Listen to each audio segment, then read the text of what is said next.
pessoal, bem-vindo ao Pod Family, o podcast da família. Eu me chamo Antônio Marcos e hoje nós vamos falar sobre os pilares para a edificação da família. E o nosso convidado de hoje é o pastor Maurício Ferreira e a nossa irmã Glória, né, que vai falar sobre esse tema que eles dominam, né?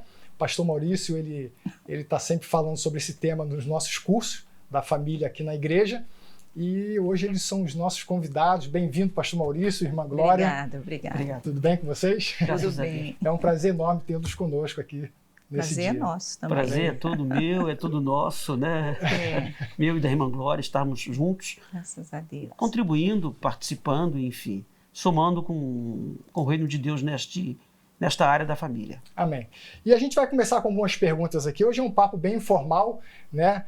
E espero eu que seja uma conversa bem tranquila, que edifique a sua vida, a sua família, a sua casa. Esse é o nosso intuito aqui. Vou começar com uma pergunta aqui, muito relevante. Pastor Maurício, irmã Glória, quais os pilares que os senhores consideram fundamentais para a edificação da família? Irmã Glória, pode começar? Sempre pegando de surpresa, né? Pegadinha. Posso. Vou falar sobre o pilar social, né? Que eu considero muito importante, lógico.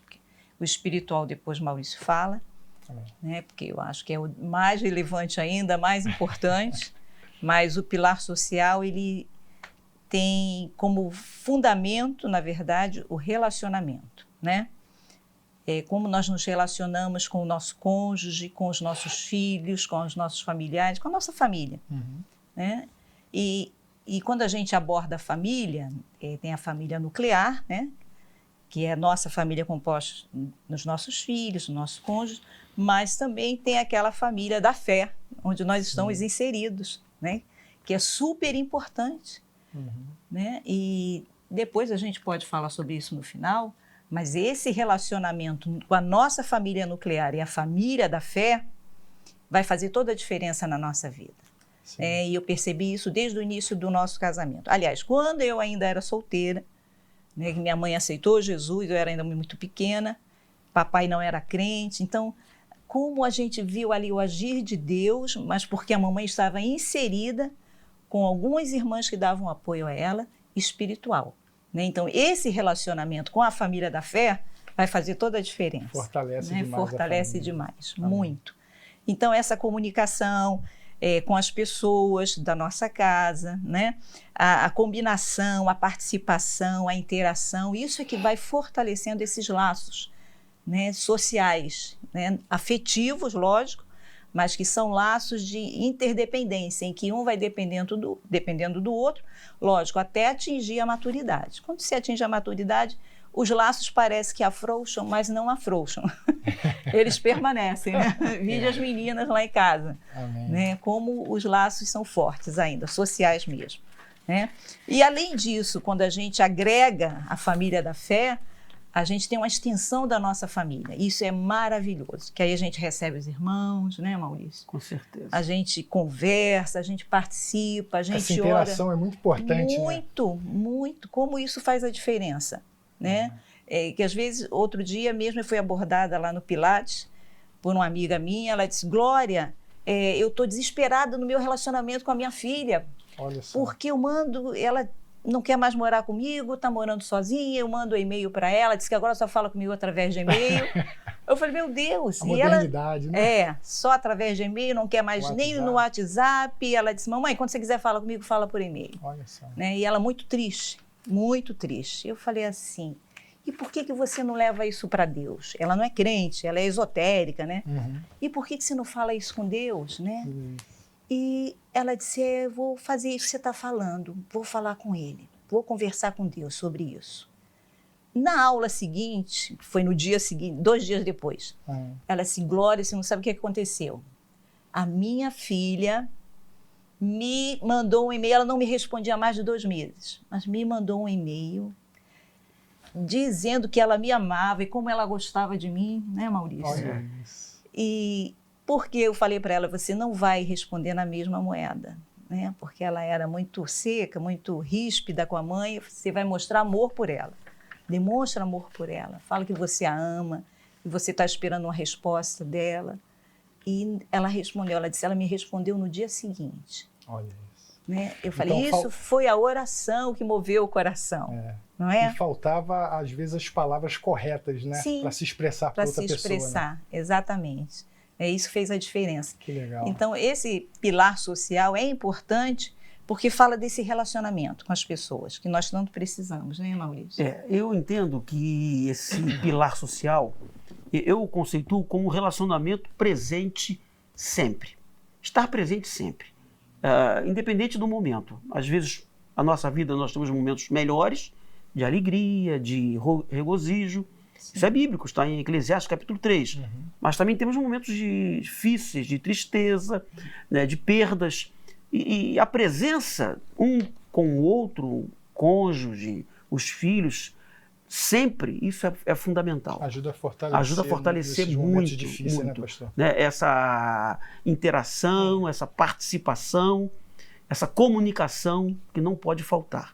E quando isto ocorre, algumas coisas se desenvolvem naturalmente. Por exemplo, a ideia de aceitação entre nós, a ideia de pertencimento, que é importante também, e a ideia de comprometimento. Quando existe essa presença, essa noção se desenvolve no casal, na família. Nós nos pertencemos, nós nos aceitamos e nós estamos comprometidos uns com os outros. Isso traz um fortalecimento muito grande. Acaba sendo uma coluna diante aí das muitas tempestades que a vida nos traz e a família... Cria confiança um pelo outro, né? Sim, então, quando tem esses elementos, a pessoa passa a confiar mais no outro, né? De se abrir mais para o outro. E essas palavras de sabedoria que a pastora deu, né? É importante para a pessoa, né? A pessoa receber isso, porque às vezes a pessoa está falhando na comunicação dela. Né? Ela está falando, não está sabendo lidar, como falar com a pessoa. Exatamente, dela. Eu atendi um paciente alguns anos atrás em que havia uma dificuldade muito grande de uma mãe com uma filha. Né? E aí eu fiz algumas sugestões, até algumas sugestões fortes, né? Até para testar e tentar descobrir o melhor caminho. E por último eu disse, procure aceitar a sua filha como ela é. Ela é uma pessoa de difícil trato, tem problemas, procure aceitá-la. E foi exatamente esta aceitação das dificuldades da filha que promoveu a aproximação entre elas. E ela me disse, olha, estamos vivendo bem. Bacana, estamos até nos entendendo. Então, esse pilar social se traduz em quê? Em comunicação, se traduz em aceitação, em combinação, tudo isso em participação um com o outro. Se isso se distanciar, enfraquece muito a família. Essa coluna fica muito dilacerada e muito vulnerável, né? Vulnerável. Interessante. Então, esses pilares são muito importantes para se construir essa base, né? É importante demais esses pilares para estar fortalecidos, né? Agora, a irmã Glória citou um pilar. Eu citaria um outro. Na verdade, eu gosto de trabalhar com 4 pilares, como se fosse uma cadeira, né? Os 4 pés que sustentam uma cadeira, ou uma poltrona, que seja. O primeiro pilar, a irmã Glória abordou aqui, o pilar social, né, que é esta interação, esta participação, esta comunicação que deve existir em família. Isso não pode faltar nunca. Sim. Com todas as dificuldades, a gente tem que estar sempre tentando chegar junto, independente do momento em que estejamos vivendo. Ok. Um outro pilar, eu diria que é o pilar moral. O que é o pilar? A moral fala de conduta, de comportamento, de atitude. Fundamental. Né? E eu citaria aqui 2 exemplos. A verdade. A verdade não pode faltar entre os membros da família, porque a verdade compromete a confiança torna o relacionamento muito difícil e, em alguns casos, até impraticáveis. Então, é difícil conduzir. A própria Bíblia diz, andarão 2 juntos, se não houver entre eles acordo. Entendimento. É um outro pilar, é o princípio da verdade. Né? A gente sabe que a mentira escraviza, oprime e a verdade liberta.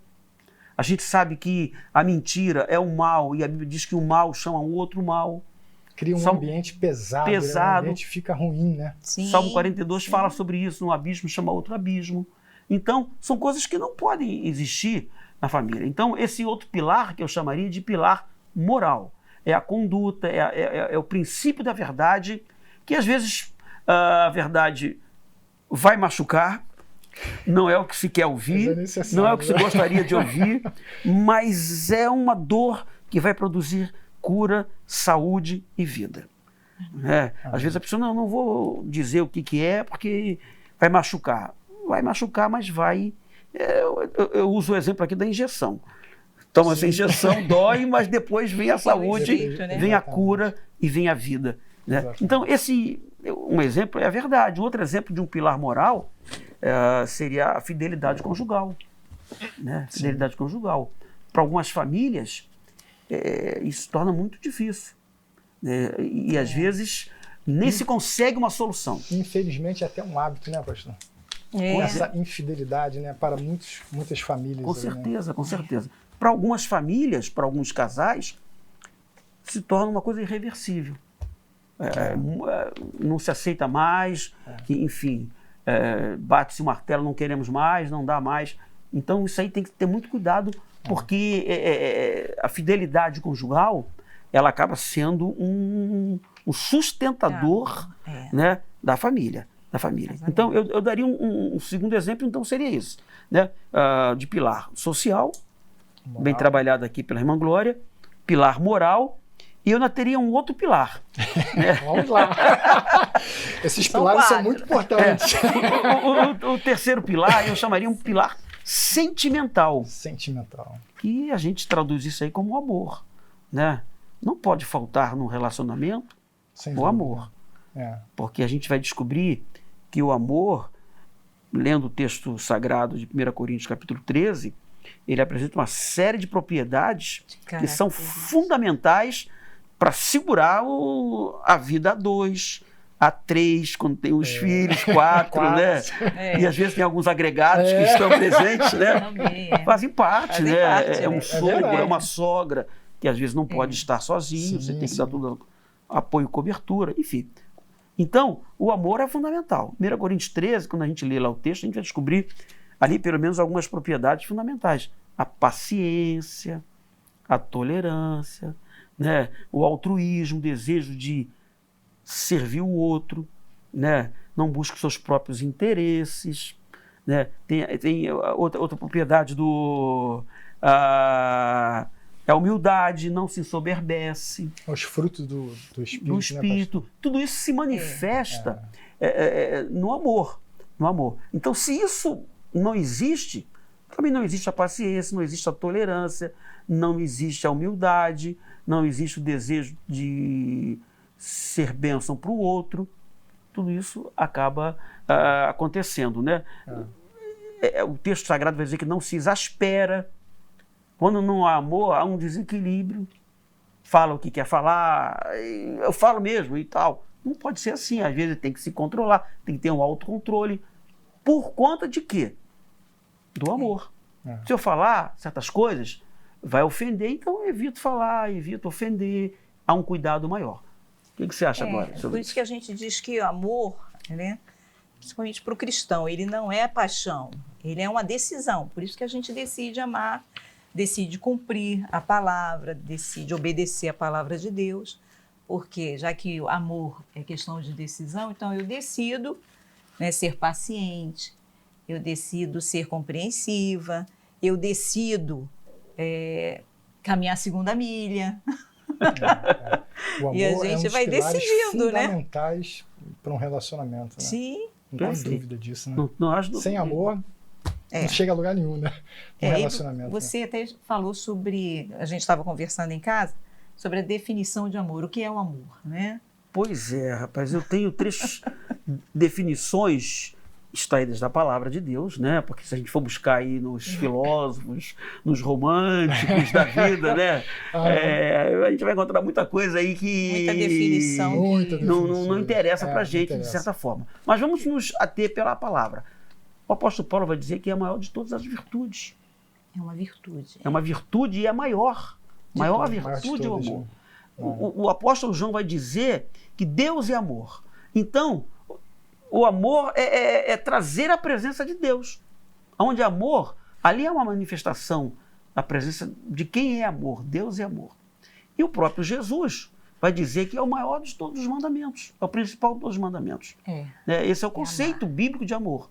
Uma virtude, entre todas a maior, né? É a própria presença de Deus no sentimento, né? Porque o diabo não ama, o diabo odeia, muito pelo contrário. Sim. O diabo é um destruidor, enfim. E o próprio Cristo vai dizer que o amor é o maior de todos os mandamentos. Aí eu faria uma terceira observação, né?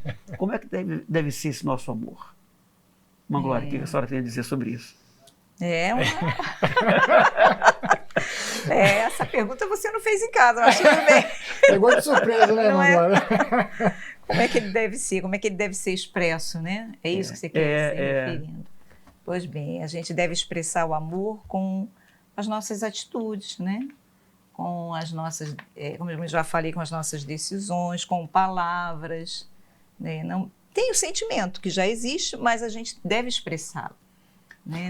Então o amor também é uma decisão expressar. Também, né? Você Sim. tem que decidir amar também, né? É um sentimento, mas você tem que ter as atitudes diárias, você tem que se comprometer com elas, né?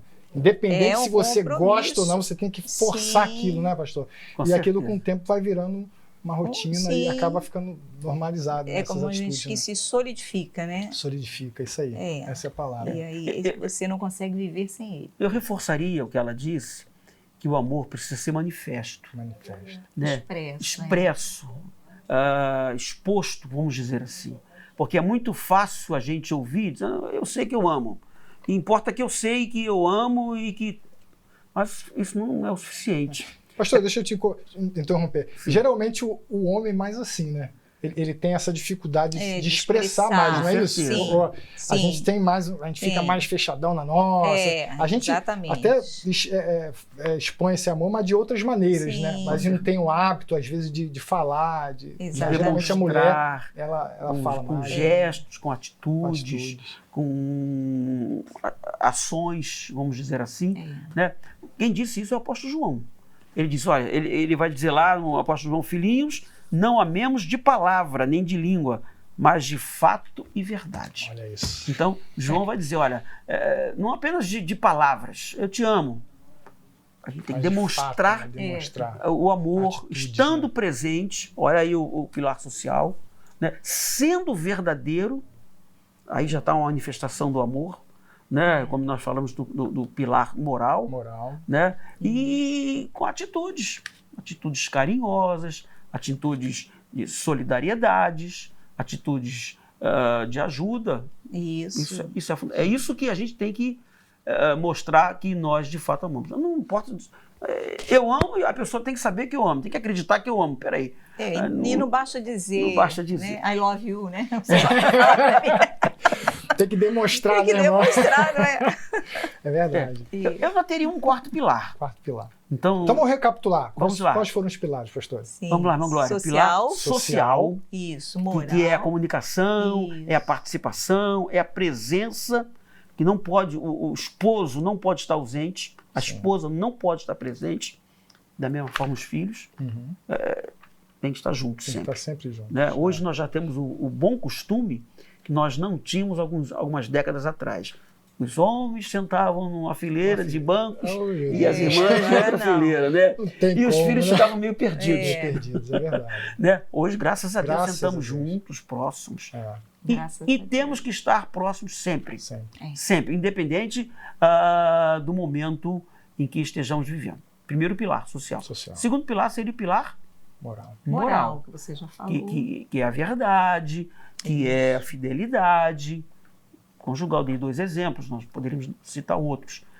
Terceiro pilar, que é fundamental para sustentar essa família, este casamento, este casal, é o pilar sentimental, que a gente chama de quê?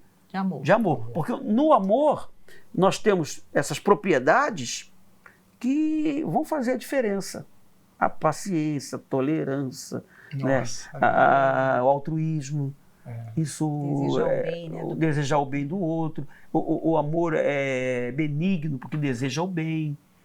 Enfim, não é vaidoso, não se ufana, não se envaidece, ensoberbece, é humilde. dentro do amor tem todas essas propriedades. E isso torna o relacionamento muito forte e muito tranquilo.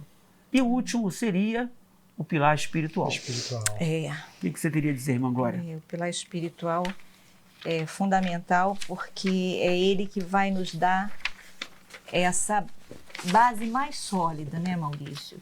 De todos esses pilares, eu creio que o espiritual para o cristão é o fundamental. Por quê? Porque não adianta a gente ser uma família, né, uma família nuclear, como eu já falei, que tem seus filhos, né, esposo, esposa, e cadê a presença de Deus? Onde é que ela fica?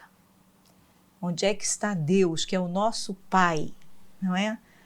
Em termos de família, né, a gente pode dizer que quando Jesus estava aqui, né, entre os seus discípulos, no meio das pessoas, e quando perguntaram a Jesus, quem é a sua família? Quem é seu pai e sua mãe?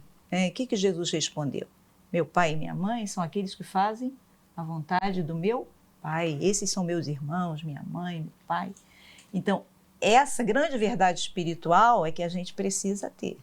E foi isso que o apóstolo Paulo também lutou ao longo de anos da vida dele para fazer com que os cristãos hebreus entendessem, né? Que filho de Abraão não era por consanguinidade, por pertencer a uma família física, né? Mas eram todos aqueles que criam que Jesus havia morrido e ressuscitado e que Jesus é Deus. Amém. Não é? Então, essa, na verdade, é a grande questão da vida espiritual. É ter Deus como Pai maior da nossa família, né? Da nossa vida, em primeiro lugar. A gente precisa ter esse relacionamento com Deus. E aí isso naturalmente vai fluir para os nossos filhos, para a nossa família. E eles vão perceber, poxa, meus pais têm essas atitudes. Isso, para a criança, isso faz toda a diferença. Eu lembro das meninas, né? E às vezes elas me viam ter uma atitude diferente, elas diziam, mamãe, essa não é atitude de crente. Olha só. Elas chamavam a minha atenção, né? Então a criança já consegue perceber, né, como a gente tem que ter esse pilar espiritual bem sólido, né, Maurício? Com certeza. Sim. Eu diria, pastor Toninho, que dos pilares que nós citamos e outros mais que nós poderíamos citar, esse é o mais importante. Esse é o mais importante. Porque o Salmo 127, verso 1 vai dizer que se o Senhor não edificar, se o Senhor não estiver presente, em vão trabalha os que a edificam. O João 15, verso 5 vai dizer, sem mim, nada vocês podem fazer. Nada vai dar certo. A verdade é essa. Então, o pilar espiritual de todos é o mais importante. A presença de Deus, como a Glória bem citou aqui. Né? Na família, no lar. Às vezes a gente tem famílias em que nem todos servem ao Senhor. Mas se um serve ao Senhor, você já começa a edificar ali, né? Ele é o representante de Deus ali, né? Através da oração, da palavra. E se mais de um, melhor ainda. O reforço é maior. Sim, né? Mas a presença na minha casa, por exemplo, 6 filhos, e todos 6 desviados, e meu pai desviado também. A única que frequentava a igreja e servia ao Senhor era minha mãe. E através dela, os 6 filhos vieram para Jesus. Meu pai voltou para Jesus. Uau. E toda a família servindo ao Senhor. Então, a presença de Deus é a coisa mais importante. Que ela vem pela palavra, ela vem pela oração. Isso não pode, em hipótese alguma, deixar de lado. Então, é o pilar principal aí para uma família ter uma base boa, uma boa formação na sua família no decorrer de anos, é o pilar espiritual. É o espiritual. Amém. E em termos de oração, eu diria, só fazer um complemento aqui, a oração com propósito, né? Por este menino orava eu. É a oração que eu diria perseverante, orar sem cessar. Eu venho orando pela salvação, eu venho orando por uma solução. A Bíblia manda orar, continuar orando, a oração perseverante, vamos orar meses, se preciso for, vamos orar anos, né? enfim. E a oração em concordância, se houver mais de um presente, o esposo, a esposa, os filhos. Sim. Por que não orar juntos naquele mesmo objetivo, aquela mesma finalidade? Então, eu daria aqui 3 chamadas, né? É oração com objetivo, por este menino, por esta causa. Já vivemos várias experiências na nossa vida conjugal, quase 40 anos, graças a Deus por isso, né? E desafios, e que nós vencemos os desafios quando a nossa oração foi bem específica. Se a gente precisa ter uma solução nesta área. Isso é uma informação importante. Importante. Né? Você ser específico. Específico. Né? Do que você quer. Determinadas coisas você precisa. Não é para que Deus saiba, porque Ele já sabe de tudo, mas... Mas às vezes Ele espera de nós, né? Por essa isso. atitude, né? Foi que Ana saber o que quer, exatamente. Né? Ana disse, foi bem clara. Eu orava por esta criança. E era um desejo, a oração né, em concordância, 2 ou 3 concordassem acerca de algo, será concedido. Né? E a oração perseverante. Amém. Amém. Bom, o papo está muito bacana aqui, né, gente? O que vocês estão achando? Bom, tem várias perguntas, mas eu selecionei uma aqui que eu acho muito relevante para os dias de hoje. Hoje em dia, com tanta tecnologia, né? Que hoje em dia, celular, a gente está com o celular na mão, mídia, né? Internet, YouTube. Há uns anos atrás, a gente não tinha isso, né, pastor? Pois é. Há 10, 15, 20 anos atrás, isso, né, a gente não tinha essa realidade. E hoje é uma realidade nos nossos dias. Aí vai essa pergunta aqui, ó. Como lidamos com as influências externas, como mídias, redes sociais, de modo que nos fortaleçam, né, e não nos enfraqueçam nos nossos relacionamentos? Como nós podemos lidar com isso, com toda essa tecnologia, rede social, tudo em nossas mãos? Está aqui, ó, o celular na palma das nossas mãos. A gente sabe notícia do mundo todo, né, hoje em dia. Então, levando para um contexto familiar, onde há filhos, por exemplo, adolescentes, jovens, né, que hoje em dia eles já nasceram nessa realidade, dentro dessa realidade. Né? Eles estão, para eles é muito natural. Com certeza. Né? Eu tenho um filho de 13 anos e para ele é natural o celular. Sim. Então a gente tem que também, de um lado, né, pastor, saber lidar com isso. A gente não pode também ser rigoroso ao extremo, porque é uma realidade dele, ele nasceu dentro dessa realidade e também não pode deixar de qualquer maneira. Né? O que o senhor tem a falar sobre isso? Trazer pastor? o equilíbrio, né? Até mesmo nas escolas, nós estamos vivendo isso, essa invasão que está fazendo com que os jovens, que eu lido com o ensino médio, com que os jovens se distraiam ao extremo numa aula em que o professor está explicando a matéria, dando conteúdo, mas ele está lá, na rede social dele. Então, já é ponto que já foi batido o martelo. Vamos tirar o celular das escolas, né? Então, o próprio governador já determinou que a partir de agora, lá na nossa escola, por exemplo, os alunos já não entram mais com fone de ouvido. Não, é proibido. Proibido. Se a gente pegar, só sai daqui com a mãe quando o responsável vier buscar. Se ele for maior de idade, quando terminar o expediente da sua aula, aí você vem e pega. É a mesma coisa que o celular. Está usando o celular em sala de aula? O professor recolhe, leva para a direção, não pode mais. E em casa? Como é que a gente faz em casa, então? Né? Já que é algo tão bom, né, proporciona a inteligência artificial, meu Deus, quantas informações, quantos dados, quanto conteúdo, meu Deus, para essa juventude toda e para a gente também, né? Às vezes a gente quer saber qualquer coisa, uma doença, uma coisa, você vai lá e pesquisa rapidinho. Mas como trazer isso para o equilíbrio? A gente estava comentando aqui no início, em relação às refeições, não é? A gente se reúne, às vezes, na família, todo mundo se alimentando, e o celular não pode estar em cima da mesa. Não pode. Né? Lá em casa não fica celular em cima da mesa. Vai para o armário, vai... Ah, mas é trabalho. Depois, agora é o seu horário de você se alimentar, se você almoçar, não é? Então, não fica em cima da mesa. Então, a gente tem que impor algumas regrinhas, né, de convivência com isso, para a gente também ter... porque senão eles ficam jogando o tempo todo. Adolescente, jovem, né? Então a gente tem que ter horários. Aí a gente diz para eles, poxa, a escola está virando uma prisão. Não está virando uma prisão. A nossa casa não é a prisão, a escola não é uma prisão. Tem que haver limites. Exato. Se a gente não impor os limites, quem é que vai impor? Se nós, como pais, não impomos, quem é que vai impor? Quem é que vai educar? A família é educadora, inclusive a educadora da fé. Né? Então, se a gente vai abrir mão disso, por conveniência, por não ter que se aborrecer, por não ter que ficar dando ordens, né, e não querer ver, né, a cara feia do filho ou da filha. Né? Até porque isso é um grande erro, né? É um a grande pessoa erro. se omitir, né? Exatamente. Esse é um grande erro. Você não querer ter aquele embate no momento, para não desagradar, para não ter nenhum conflito. Exatamente. Muitas pessoas acabam deixando a criança ali com o celular e... Sim, para não ter deixa, problema. Não quer... Ele fica é um erro, quieto, né? ele fica quieto. Não, deixa. Fica tranquilo.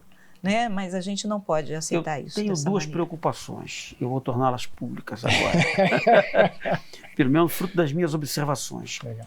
Primeira é o uso do celular no culto.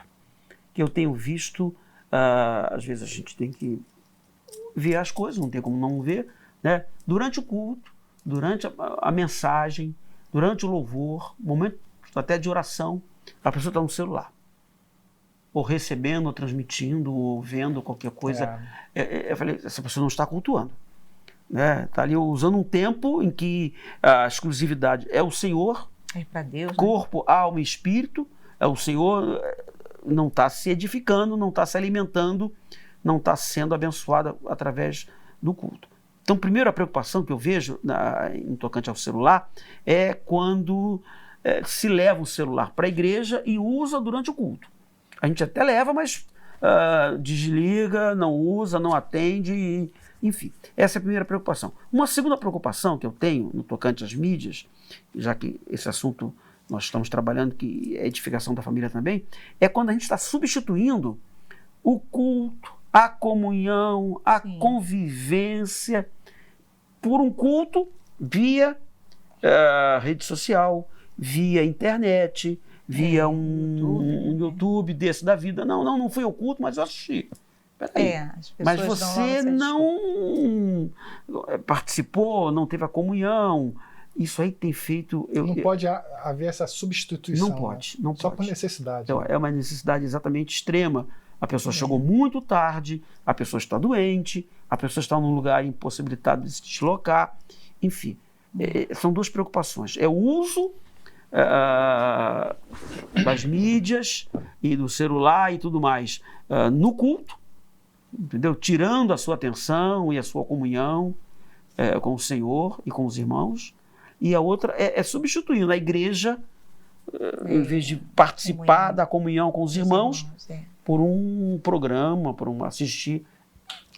Eu acho que é muito diferente. Então, como é um bate-papo bem informal, né, pastor? A gente está tentando levar para esse lado. Aí eu faço também um outro questionamento. Por exemplo, muitas pessoas falam assim, eu realmente levo o celular para a igreja, para o culto, e às vezes tiro uma foto, posto lá e tal, com o intuito de as pessoas que me seguem se sentirem motivadas a, poxa, eu vou tentar.